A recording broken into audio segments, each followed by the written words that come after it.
नमस्कार, मैं किरण त्रिपाठी वेदा क्लासेस में एक बार फिर से आपका स्वागत करती हूँ। आज मैं उपस्थित हूँ एक नए कवि के साथ, उनकी एक नई रचना के साथ। आज के हमारे जो कवि हैं वो कबीरदास जी हैं और सबसे पहले मैं कबीरदास जी के बारे में बताऊंगी और उसके बाद मैं पद की व्याख्या करूंगी और साथ में काव्य सौंदर्य भी बताऊंगी। तो सबसे पहले शुरू करते हैं कबीरदास के जीवन के बारे में। तो कबीरदास जी का जन्म जो है 1398 में वाराणसी में हुआ था। कहा जाता है कि उनकी माता एक विधवा ब्राह्मणी थी और उन्होंने लोक लाज के डर से कबीरदास का त्याग कर दिया था। उन्होंने एक लहरतारा नामक तालाब था, उसके किनारे कबीरदास को छोड़ दिया था। एक जुलाहा दंपति थे जिनका नाम था नीरू नीमा। उनके कोई संतान नहीं थी। फिर उन्होंने कबीरदास को ला करके उनका पालन पोषण किया, उनका शादी विवाह किया। कहा जाता है कि कबीरदास की पत्नी का नाम लोई था और कुछ लोग कहते हैं धनिया था। जो भी हो, लोई सब लोग ज़्यादा बताते हैं। उनके दो बच्चे थे, बेटे का नाम था कमाल और बेटी का नाम था कमाली। कबीरदास भक्ति काल के निर्गुण संप्रदाय के कवि थे और ज्ञानाश्रयी भक्ति शाखा के कवि थे। कबीरदास की उलटवासी बहुत मशहूर है। कहा जाता है कबीरदास की उल्टी बानी बरसे कंबल भीगे पानी। कबीरदास जी छूतछात जात पात आडंबरों का विरोध करते थे। अपनी कविताओं के माध्यम से उन्होंने समाज सुधारने का प्रयास किया। जात पात छूत छात इन सारे आडंबरों को दूर करने का प्रयास किया। कबीरदास जो उनको भाषा का डिक्टेटर कहा जाता है। हजारी प्रसाद द्विवेदी ने कहा है कि कबीरदास जो है भाषा के डिक्टेटर हैं। कोई बात वो खरी खरी कहने में बिल्कुल नहीं डरते, एकदम सीधी सीधी अपनी बात कहते हैं और नहीं बनती है तो दरेरा दे करके, लेकिन वो कहते जरूर हैं। सच्ची बात को कहने से वो डरते नहीं हैं। कबीर दास का जो काल था वह हिंदू और मुसलमानों का, मुगलों का समय था। उस समय जो है हिंदू मुसलमान आपस में लड़ते थे, धर्मांतरण बहुत हो रहा था। आपस में लोग एक दूसरे की आलोचनाएं करते थे, एक दूसरे पर प्रहार करते थे। तो ये सब देख करके कबीरदास को बहुत दुख होता था और कबीरदास ने स्वयं भी इन सब चीज़ों को झेला हुआ था, क्योंकि वह एक नाजायज़ संतान थे और उनके माता पिता ने, नीरू नीमा ने ले जाकर के उनका पालन पोषण किया था। उन्होंने समाज में बहुत कुछ सहा होगा, बहुत कुछ देखा होगा और उनके मन में खिन्नता आ गई होगी कि मनुष्य को उसके गुणों से क्यों नहीं पूजा जाता है, उसके गुणों से आदर क्यों नहीं मिलता है। ये जाति धर्म और संप्रदाय के आधार पे आदर देने का क्या विधान है। तो उन्होंने निश्चय किया कि हमें समाज की इस रूढ़ी को तोड़ना है। कबीरदास पढ़े लिखे नहीं थे लेकिन उनमें ज्ञान बहुत था। उन्होंने स्वयं ही कहा है कि मसी कागज छुओ नहीं कलम गही नहीं हाथ। तो फिर जब उन्होंने कागज कलम को नहीं छुआ था तो फिर उनकी इतनी सारी रचनाएं कैसे हमें दिखाई देती हैं। तो जाहिर है कि वह अपने भावों को बोलते थे, प्रकट करते थे और उनके जो चेले थे उसे कलमबद्ध कर देते थे। कबीरदास की जो भाषा थी वो सदुकड़ी भाषा थी। साधु वो देशाटन करते थे, तीर्थाटन करते थे, तो तमाम जगह की भाषाओं को उन्होंने सीख लिया था, कविताओं में दिखाई देता था। इसका कारण एक और भी है कि उनके जो शिष्य थे, कोई गुजरात का था, कोई पंजाब का था, कोई हरियाणा का था, कोई उत्तर प्रदेश का था, तो सब लोग अपनी अपनी भाषा का टच दे देते थे। कबीरदास की जो बानियाँ हैं वह बीजक नामक ग्रंथ में संकलित है। उन्होंने साखी, सबद, रवैनी लिखा हुआ है। उनकी कुछ बानियाँ, उनके कुछ पद गुरु ग्रंथ साहब में भी संकलित है। कबीरदास को कहा जाता है कि वो ऐसे कवि थे जो गृहस्थ मार्ग को प्रमोट करते थे। उनके कहने का मतलब था कि ईश्वर को ढूंढने के लिए हमें जंगल में जाने की जरूरत नहीं है, तपस्या करने की जरूरत नहीं है। हमें संसार में रहते हुए अपने कर्तव्यों का निर्वाह करते हुए ईश्वर को सच्चे मन से स्मरण करना चाहिए। वो हमें मिलेगा क्योंकि वो बहुत सरल है, उसे बहुत सरलता से प्राप्त किया जा सकता है। उसे प्राप्त करने के लिए हमें घर छोड़ने की आवश्यकता नहीं है, समाज छोड़ने की आवश्यकता नहीं है, जंगल में जाने की आवश्यकता नहीं है। वो प्रेम का भूखा है, उसे प्रेम चाहिए, लोगों को प्रेम करिए, ईश्वर आपको सहजता से मिल जाएगा। कबीरदास का जो 2 पद हमारी पुस्तक में संकलित है, पहले पद में कबीरदास ने यह बताने का प्रयास किया है कि ईश्वर जो है सर्वव्यापक है और कण कण में है। ईश्वर को हमें एक कहना चाहिए, अनेक मान करके हमें आपस में लड़ना नहीं चाहिए। तो आइए हम पद की व्याख्या करते हैं। इसमें प्रसाद गुण है, शांत रस है, सहज सरल भाषा है और जगह जगह पर अलंकारों का स्वाभाविक रूप से प्रयोग हो गया है, कोई जबरदस्ती कविता का श्रृंगार नहीं किया गया, उसमें सौंदर्य नहीं बढ़ाया गया। और चलिए देखते हैं। तो सबसे पहले शब्दार्थ जान लेते हैं। दोजख, दोजख का अर्थ होता है नर्क, ये उर्दू का शब्द है। खाक, ये भी उर्दू का शब्द है, मिट्टी को कहते हैं। घट, मनुष्य को या फिर कड़कड़ में कहते हैं। बाढ़ी, बढ़ई को कहते हैं। स्वरूपे यानी स्वरूप होना। गर्वाना यानी गर्वित होना। कुहरा यानी कुम्हार। समाना यानी व्याप्त। भाड़े यानी बर्तन। तो लुभाना यानी सम्मोहित होना। तो चलिए हम कविता की व्याख्या करते हैं। हम तो एक एक करी जाना, दोई कहे तिनई को दो जग, दोई कहे तिनई को दो जग, जिन नाहिन पहचाना, हम तो एक एक करी जाना। कबीरदास जी कहते हैं कि मैं तो ईश्वर को एक ही मानता हूँ, और जो लोग ईश्वर को अनेक मान करके लोगों को बहकाने का प्रयास करते हैं, मैं भी उन लोगों से समझाना चाहता हूँ कि आप लोग ऐसा मत करिए। उन लोगों को भी मैं एक करना चाहता हूँ। मैं यही बताना चाहती हूँ कि ईश्वर एक है, वो चाहे तुम्हारा ईश्वर हो चाहे हमारा ईश्वर हो।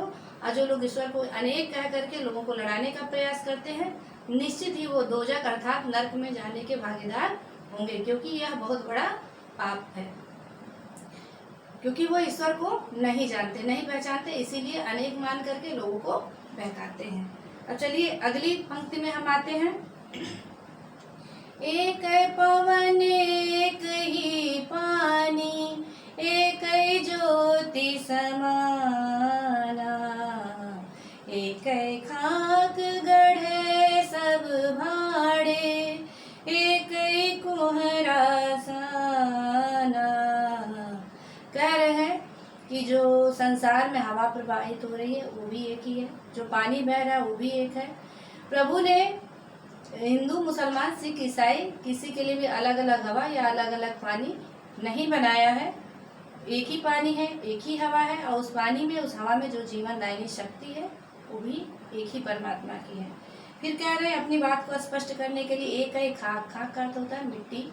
ईश्वर ने एक, ईश्वर रूपी कुम्हार ने एक ही मिट्टी से सबको बनाया है, सारे जीवों को बनाया है। कहा जाता है क्षिति जल पावक गगन समीरा, शरीर का इन्हीं पंच तत्वों से शरीर का निर्माण हुआ। क्षिति यानी धरती, और जल और अग्नि, आकाश और हवा, इन्हीं पांचों तत्वों से हमारे शरीर का निर्माण हुआ है, सभी जीवों का निर्माण हुआ है। फिर आगे कह रहे हैं, जैसे बाढ़ी काष्ठ ही काटे, अग्नि न काटे कोई, सब घटी अंतर तू ही व्यापक, सब घट अंतर तू ही व्यापक, धरे स्वरूप सोई। फिर ईश्वर के रूप को और स्पष्ट करते हुए कबीरदास जी कहते हैं कि जैसे बढ़ई लकड़ी को काटता है, लेकिन लकड़ी के अंदर जो अग्नि व्याप्त है उस अग्नि को नहीं काट सकता। लकड़ी है और उसके अंदर अग्नि भी है, लेकिन अग्नि को कोई नहीं देखता। लकड़ी को लोग देखते हैं और लकड़ी को काट भी सकते हैं। इसी प्रकार से ईश्वर जो कण-कण में व्याप्त है, घट-घट में, यानी प्रत्येक मनुष्य में, प्रत्येक जीव में, प्रत्येक कण-कण में व्याप्त है। और मर जाने के बाद हम उस शरीर को समाप्त कर सकते हैं, उसे जला सकते हैं, उसे सुखा सकते, कुछ भी कर सकते हैं, लेकिन शरीर के अंदर जो परमात्मा का अंश है, यानी जो जीवात्मा है, उसको न हम जला सकते हैं, न सुखा सकते हैं, न उसे काट सकते हैं, कुछ भी नहीं कर सकते। तो जैसे लकड़ी के अंदर आग को हम नहीं काट सकते, उसी प्रकार से जीवधारियों के अंदर जो आत्मा है, जो परमात्मा का अंश है, उस आत्मा के अंश को हम न जला सकते हैं, न सुखा सकते हैं, न काट सकते हैं, मतलब उसको हम समाप्त नहीं कर सकते हैं। वो अव्यक्त है, वो अजन्मा है, वो अजर है, वो अमर है। फिर आगे क्या कह रहे हैं कबीरदास जी, माया देख के जगत लुभाना, काहिर नर गरबाना, निर्भय भया कछु नहीं व्यापे, निर्भय भया कछु नहीं व्यापे, कहे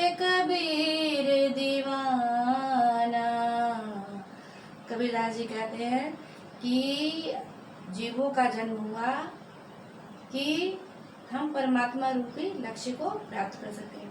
यानी हमारा इस संसार में जन्म किसी लक्ष्य को प्राप्त करने के लिए होता है, लेकिन हम लोग अपने वास्तविक लक्ष्य को भूल जाते हैं कि हमें अपने वास्तविक घर जाना है, परमात्मा को प्राप्त करना है, उसमें लय हो जाना है। ये सब हम भूल जाते हैं। भूल करके संसार में आकर के माया, रुपया, पैसा, दौलत, शोहरत सब कमाते हैं और कमाने के बाद हमें घमंड हो जाता है कि हमसे बड़ा तो कोई है ही नहीं, इस दुनिया में हम सबसे बड़े हैं। और फिर जब हम ढेर सारी संपत्ति जो है जमा कर लेते हैं तो उसके बाद हमें उसके खोने का डर हो जाता है, हमें रातों को नींद नहीं आती है, घमंड भी हो जाता है और हम बेचैन भी हो जाते हैं। लेकिन कबीरदास जी कह रहे हैं कि हमने तो इज्जत, दौलत, शोहरत, कोई माया इकट्ठा ही नहीं किया तो हमें उसके खोने का भी डर नहीं। मैं तो मस्त होता हूँ, मैं तो मस्त फकीर हूँ और हमेशा झूमता रहता हूँ, गाता रहता हूँ, तो लोग मुझे देख करके सोचते हैं कि ये तो पागल हो गया, कुछ है नहीं, न रहने को घर है, न खाने को भोजन है, न पहनने को पूरी तरह से कपड़ा है, किस बात की से खुशी है। तो परमात्मा के पाने की खुशी है, क्योंकि जब परमात्मा को जो व्यक्ति पा लेता है उसे परम आनंद की अनुभूति हो जाती है। इस संसार की सारी वस्तुएं से नगड़े लगती हैं, तो कबीरदास को भी नगड़े। तो इस कविता के माध्यम से, पहले पद के माध्यम से कबीरदास ने हमें क्या समझाया कि जो है परमात्मा सर्वव्यापक है, घर घर में है, हमें उसे एक मानना चाहिए। जो अनेक मानता है वास्तव में वह मूर्ख है, लोगों को बहकाता है, तो पाप का भागीदार है। और ईश्वर की सत्ता को हम कभी समाप्त नहीं कर सकते, वो अव्यक्त है, वो अजन्मा है।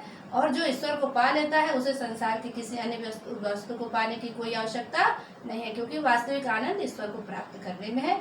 अब अगले पद में हम आपको बताते हैं, जो दूसरा पद है, इसमें कबीरदास ने कर्मकांडों का विरोध किया है, आडंबरों का विरोध किया है, रूढ़ियों का विरोध किया है। कबीरदास भले ही पुराने जमाने के कवि हैं, लेकिन वह आधुनिक विचारधारा के हैं, उन्हें आडंबर पसंद नहीं आते। वो संसार में सबसे बड़ा धर्म मानवता का धर्म मानते हैं।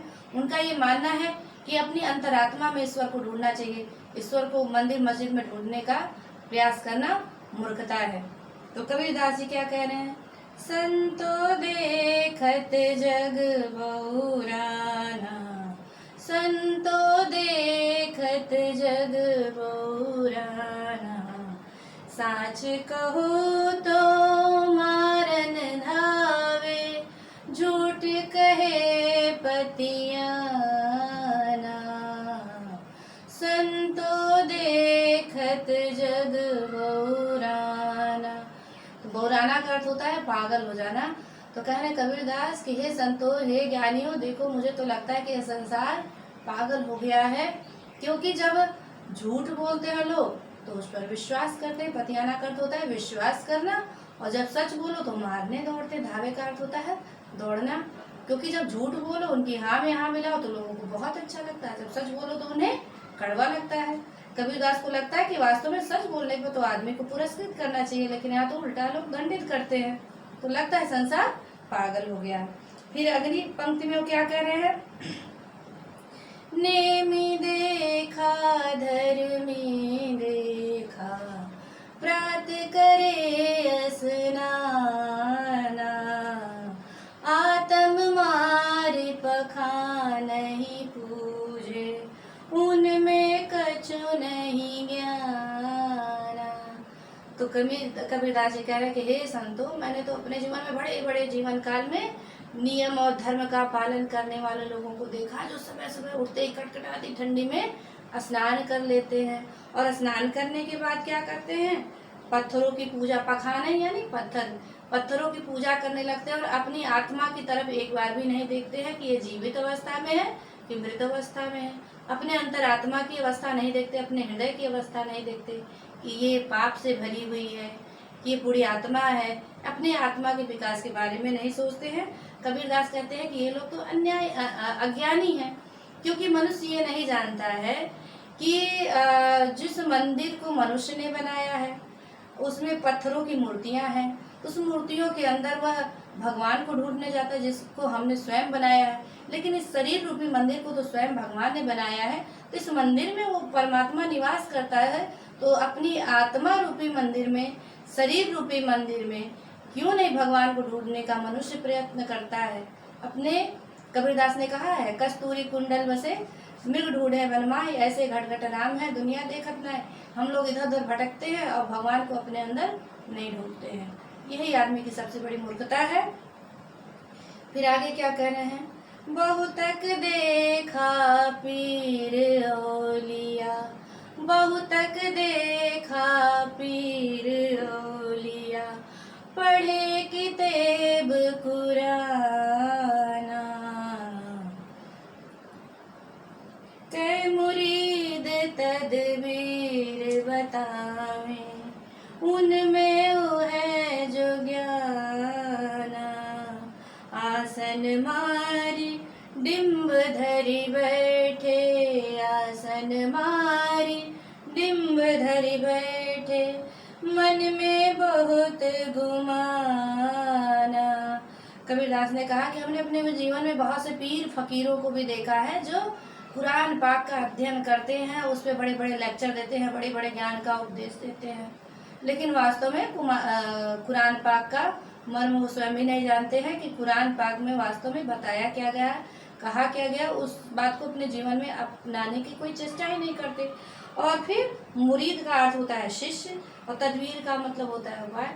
तो अपने शिष्यों को तरह तरह का ज्ञान उपदेश देते हैं, तरह तरह का उपाय बताते हैं कि हम तो परमात्मा को ऐसे प्राप्त कर सकते हैं, वैसे प्राप्त कर सकते हैं। वास्तव में वो खुद नहीं जानते कि ईश्वर को कैसे प्राप्त किया जा सकता है, ईश्वर ने हमें किस मार्ग पर चलने के लिए बताया है, ईश्वर ने हमें क्या हमारे भले के लिए क्या बताया, वो खुद नहीं जानते, लेकिन शिष्यों को बता करके बड़ी बड़ी बातें हाँकते रहते हैं। तो उन्होंने हिंदुओं को भी कहा है कि हिंदुओं के बहुत सारे ऐसे साधु संत हैं, बहुत से ऐसे फकीर हैं कि नाना प्रकार के आडंबर करते हैं, वेशभूषा बना लेते हैं, आसन बना करके और आडंबर करके बैठ जाते हैं और मन में बड़ा गर्व हो जाता, करे हम तो बहुत बड़े संत हैं, बहुत बड़े फकीर हैं और बहुत बड़े साधु हैं, हमसे तो बड़ा कोई है ही नहीं। फिर आगे कबीरदास क्या कह रहे हैं, पीपर पाथर पूजन लागे, तीरथ गर्भ भुलाना, टोपी पहिरे माला पहिरे, टोपी पहिरे माला पहिरे, छाप तिलक अनुमाना। तो फिर आगे कबीरदास जी कहते हैं कि जो होते हैं उसके बाद जो आडंबर धारण जो लोग करते हैं, पीपलों की पूजा करने लगते हैं, पत्थरों की पूजा करने लगते हैं और तीर्थाटन करने लगते हैं, देशाटन करने लगते हैं, बाहर बाहर का ये सब नाना प्रकार के आडंबर करने लगते हैं। जरा सोचिए, पीपल तो एक वृक्ष है, उसमें जल देने से वो हरा भरा होता है, ऑक्सीजन देता है, न कि वह कोई देवता है। पत्थरों की पूजा करने लगते, पत्थरों की पूजा करने का क्या फायदा, कबीरदास ने कहा, बातें चाकी फली जाका पीसा खाए, यानी उस पत्थर से तो अच्छी चक्की है जिसपे आटा पीस करके लोग खाते हैं, लोगों का पेट पलता है।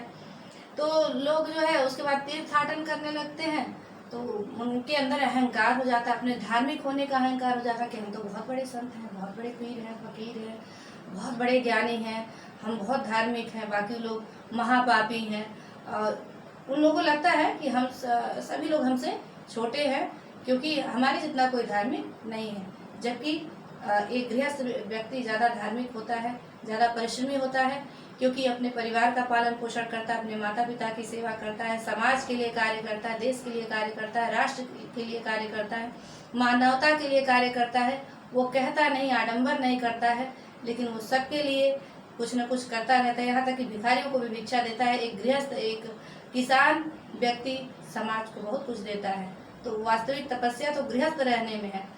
तो कबीरदास कहते हैं कि उन लोगों को बड़ा आडंबर हो जाता है, टोपी पहन लेते हैं और गेटअप बना लेते हैं, साधु जैसे गेरुआ वस्त्र पहन लेंगे, फकीर लोग हरे वस्त्र पहन लेंगे, छाप तिलक लगा लेते हैं और इस तरीके से वेशभूषा बना करके लोगों के बीच में अपना आने जाने लगते हैं। इससे लोगों के ऊपर अच्छा इंप्रेशन पड़ता है कि ये तो बहुत ऊंचे हुए बाबा है, बहुत ऊंचे फकीर है। फिर आगे क्या करते हैं लोग, साखी सब दही गावत भूले, आत्म खबर न जाना, हिंदू कहे मोहे राम प्यारा, तुर्क कहे रहीमाना, आपस में दो लरी लरी मुए, आपस में दो लरी लरी मुए मर मन का हो जाना। इसमें प्रसाद गुण है, शांत रस है, सहज सरल भाषा है। साक्षी, साक्षी का अर्थ होता है साक्षी, यानी आंखों से जो चीज साक्षी भाव से देखा जाए, अपने आंखों के सामने घटित होकर के होते हुए देखा जाए, सुना जाए और उसी को कलमबद्ध कर देना। साक्षी होता है शब्द, यानी गुरु से जो दीक्षा करते समय जो मंत्र प्राप्त होता है उसे शब्द कहते हैं। आत्म यानी आत्मज्ञान। तो कह रहे हैं ऐसे आडंबर करने वाले जो साधु संत होते हैं, जो फकीर होते हैं, क्या करते हैं, लोगों को प्रभाव में लेने के लिए या अपनी अज्ञानतावश साखी गाने लगते हैं, शब्द गाने लगते हैं, भजन कीर्तन करने लगते हैं, ऊपरी इतना आडंबर करते हैं नाना प्रकार से, और अपनी अंतरात्मा को एक बार भी नहीं देखते हैं अंतर झाँक करके कि हमारे हृदय की अवस्था कैसी है, किस अवस्था में हमारे मन किस अवस्था में हमारा मन है, वो कितना मलिन है, उसकी मलिनता को दूर करने का प्रयास नहीं करते हैं। क्योंकि मनुष्य जब पैदा होता है तो उस समय बहुत प्योर होता है, बहुत पवित्र होता है, लेकिन संसार में आकर के हम लोग बहुत सारी बुराइयां आत्मसात कर लेते हैं और हमारे आत्मा की दशा बहुत खराब हो जाती है। तो कबीरदास ने इसी बात को कहा है। फिर आगे कह रहे हैं कि हिंदू लोग क्या कहते हैं कि मेरा राम बहुत बड़ा, वो बहुत अच्छा है, मेरे भगवान दुनिया के सबसे बड़े भगवान हैं। मुसलमान कहते हैं हमारे अल्लाह रहीम यानी रहम करने वाले, हमारे अल्लाह रहम करने वाले हैं, वो बहुत बड़े हैं, और तुम्हारे भगवान तो कुछ भी नहीं उनके सामने। ऐसा कह करके लोग लड़ाई करते हैं, और ऐसा लड़ते लड़ते लोग न जाने कितने लोग मर गए।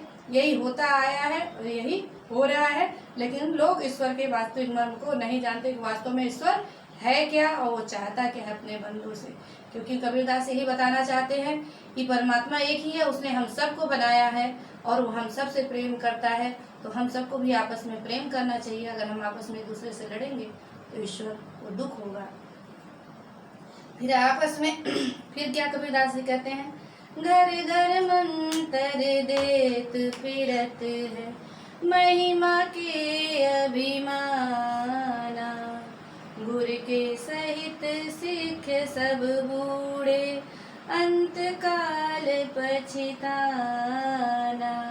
तो ऐसे जो गुरु घंटाल लोग होते हैं अपने ज्ञान के अहंकार में घर घर लोगों को मंत्र देते हैं, शिष्य बनाते हैं और अभिमान में चूर रहते हैं। लेकिन कबीरदास ने कहा कि ऐसे गुरु घंटाल से हमें सचेत रहना चाहिए, ऐसे गुरु को हमें बदल देना चाहिए, क्योंकि ऐसे अज्ञानी गुरु अंतकाल में स्वयं भी डूबते हैं और अपने शिष्यों को भी ले डूबते हैं। तो हमारे जीवन में गुरु का बड़ा महत्व है। गुरु को बहुत सोच समझ के बनाना चाहिए, बहुत सजग होकर के गुरु को चुनना चाहिए। फिर आगे कबीरदास ने हमें ये बताने का प्रयास किया है कि ईश्वर वास्तव में कैसा है और उसे हम कैसे प्राप्त कर सकते हैं। तो उन्होंने कहा है, कहे कबीर सुनो हो संतो, कहे कबीर सुनो हो संतो, ई सब मर्म भुलाना, केतिक कहो कहा नहीं माने, केतिक कहो कहा नहीं माने, सहज सहज समाना। तो कबीरदास जी कह रहे हैं कि हे संतों, हे ज्ञानियों, ये जितने लोग ईश्वर के नाम पर लड़ रहे हैं, ईश्वर के वास्तविक मर्म को नहीं जानते, और ईश्वर को प्राप्त करना बड़ा सरल है, बहुत सहज है, क्योंकि ईश्वर सरल है और उसे प्राप्त करना भी सरल है। उसे प्राप्त करने के लिए हमें न किसी मंदिर में जाने की जरूरत है, न मस्जिद में जाने की जरूरत है, न घंटी बजाने की जरूरत है, न अल्लाह अकबर चिल्लाने की जरूरत है, न तो जंगल में जाना है, न तो घर परिवार त्यागना है। हमें अपने घर परिवार की देखभाल करते हुए ईश्वर को अपने अंतरात्मा में ढूंढना चाहिए। हमारा ईश्वर वहीं पे है और हम उसे बहुत सरलता से प्राप्त कर सकते हैं। लेकिन इसके लिए शर्त क्या है, हमें अपने मन की गंदगी को साफ करना है और अपने अंतरात्मा में उसे ढूंढना है। इसी के साथ ये हमारा पाठ समाप्त हुआ। हम अगले दिन फिर मिलेंगे एक नए पाठ के साथ, एक नए कवि के साथ, एक नए लेखक के साथ। आप लोगों को ये पाठ कैसा लगा कमेंट करके बताइएगा। नमस्कार।